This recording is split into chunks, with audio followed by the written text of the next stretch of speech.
Now, something we do every Wednesday is our guy Michael compiles his rankings and does his top 5 and bottom 5 teams in the NFL. And Michael, I think that at this point in the season where we're about at that quarter mark, we have a good representative sample of where teams are really at. Yep. For anybody who hasn't joined us before, Michael, why don't you tell people just how these rankings are built? They're exclusively based on your numbers and kind of what's most important to that. Well, the numbers are based on what transpires into winning. What are the key components? What usually do you look at when a game is being decided? What are the key components, right? So what affects winning? When you break down those categories, win points per possession, red zone trip margin advantage, wins yards per play, allows less than 50 or rushes and completions. So those kind of things that you look at, and when you do that, you kind of come up with a number. So I take all those statistics that the teams have played 4 games, throw them into a spreadsheet, and then it comes up with a power ranking. So you take bias out. Even on the quarterbacks, I take bias out because I use the rankings of the EPA of quarterbacks in terms of how they adjusted it based on time in the pocket and all those things. So I'm trying to remove bias from my decision making as best as possible. And then once you come up with that power ranking, you come up with a number, and then now you see how that number matches up against another team's number, and you go from there. So, and that's kind of what I've tried to do, and I've tried to do it in a sense where you come up with your own lines. So you have a sense of what exactly where these teams are, and maybe you can find a slight advantage based on the numbers in the lines. So with that, this week, your numbers as you distributed things came out with an adjusted top 5, where the Buffalo Bills have leapfrogged the San Francisco 49ers from 3rd in your ratings to now the top team in the National Football League. San Francisco stays at 2, followed by the Kansas City Chiefs at 3, the Dallas Cowboys at 4, and the Baltimore Ravens, who were previously out of your rankings, have worked their way in, with the Dolphins coming off the loss to Buffalo now out of that top 5. Yeah, and what's shocking is Tampa and Detroit are 6 and 7. Now, who would have thunk that? Wow. Right? We saw Tampa get whooped by Philadelphia pretty handily, although it was an ugly game. Philly's not in the top because Philly's defensive numbers pull them way down. And then what I like to do too is when I'm going over this, Stormy, is I like to take this and then basically make another sheet, what I call my game matchup board, and then I can compare the numbers. Like, for example, okay, Chicago, Washington. Chicago is in the bottom quadrant from 24 to 32 in 13 of these categories. Washington is in the bottom quadrant of 10 of these categories. So that's telling you two bad teams are playing. Yeah. Meanwhile, Dallas is playing San Francisco. San Francisco's only in the bottom quadrant in one category. Dallas isn't in the bottom of any. And that's because San Francisco's in defensive sack per play is 28th. It's the only category that they're not strong in.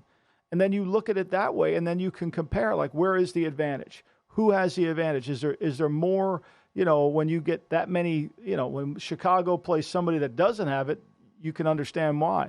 But why this line is 6.5 when Washington has as many disadvantages as Chicago does, seems to me like the line's a little bit too far. So then with your numbers, and I don't know if you have them right in front of you, Michael, but what did your system come out with for that Thursday night game? Like, what number did you end up getting? And same thing with San Francisco, Dallas. I'm curious because we know that line is 3.5 right now favoring the 49ers, but where did you see it? Well, I thought Washington, I had Washington slightly as a 4.66 favorite in the game. So, and then Dallas, San Francisco, I have as a 1.88 game. Mm. However, I worry my number on Dallas isn't very good because the level of competition to accumulate those numbers has not been good. The Jets, not a good team. The Patriots, not a good team. The Giants, absolutely not a good team. The Arizona Cardinals, not a good team. Yeah. So, see, this is where you get in a little bit of trouble, right? Like, this is where when you look at the board, you say to yourself, maybe I don't have Dallas right. They haven't played anybody. Well, offensively. But then I would counter that with San Francisco and their schedule. I mean, the Steelers haven't looked good, Michael, and that's the big blowout when they had week 1. They also faced the Giants and Arizona Cardinals, so similar from that standpoint. And then at the Rams, so is that the game that's the difference maker for you? I think the Rams are undervalued. Yeah. I think the Rams are really, especially with Stafford, I think the Rams are undervalued.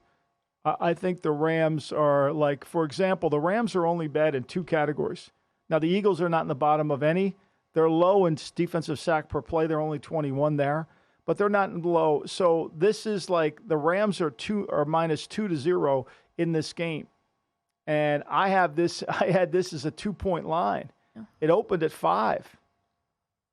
I know when we You could see and that's why the line's moving. Now it's 4. I know when we talked last week, Michael, when you were talking about the teams at the top, you said the degree of separation was very slim. For me, I agree. And I have full bias in it. I think of the Buffalo Bills and San Francisco 49ers as the top 2 teams in the NFL right now. But from your standpoint, how minute is the separation between those 2 right now? They're really close, right? They're really close between Buffalo, San Francisco, and Kansas City and Dallas. Those 4.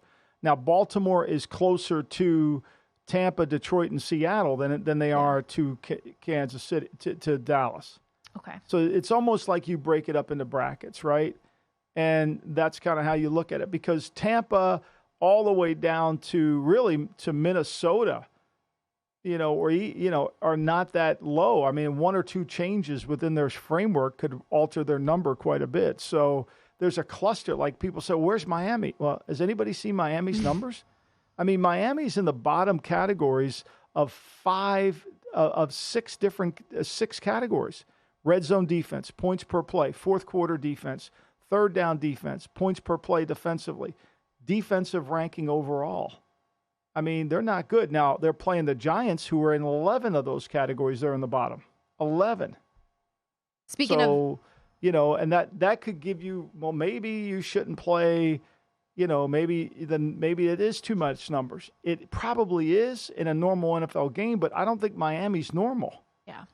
Well, speaking of the bottom, Michael, let's go to the bottom of the barrel. You already referenced the Bears, and they remain 32 of 32.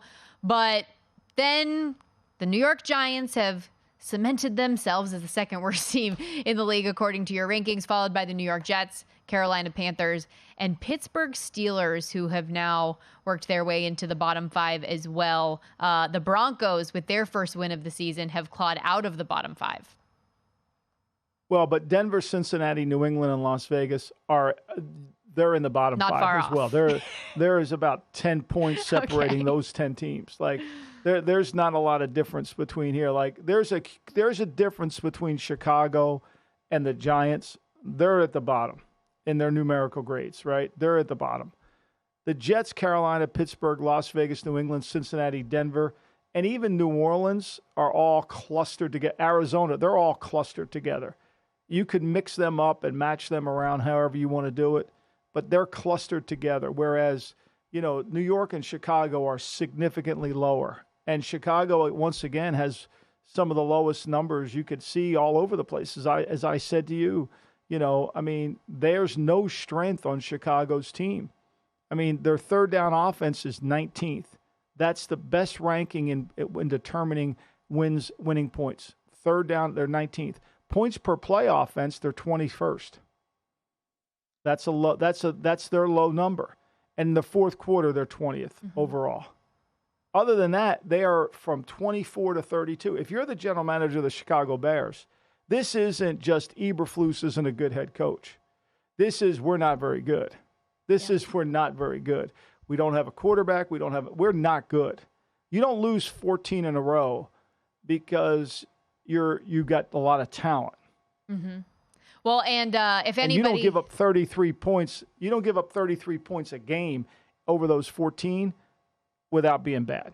And for anybody who missed hour 1, we broke down the thoughts from NBC Sports' Peter King, who suggested he wouldn't be surprised if Matt Eberflus ultimately was fired this week if they don't have a good enough performance against the Washington Commanders. And our guy Michael suggested a certain head coach and former Bear, Jim Harbaugh, who I'm could be. not saying any names. He didn't say any names. I did. Who maybe could be an option down the line. So just some food for thought for you there. Go to VSiN.com/subscribe to become a VSiN Pro subscriber today.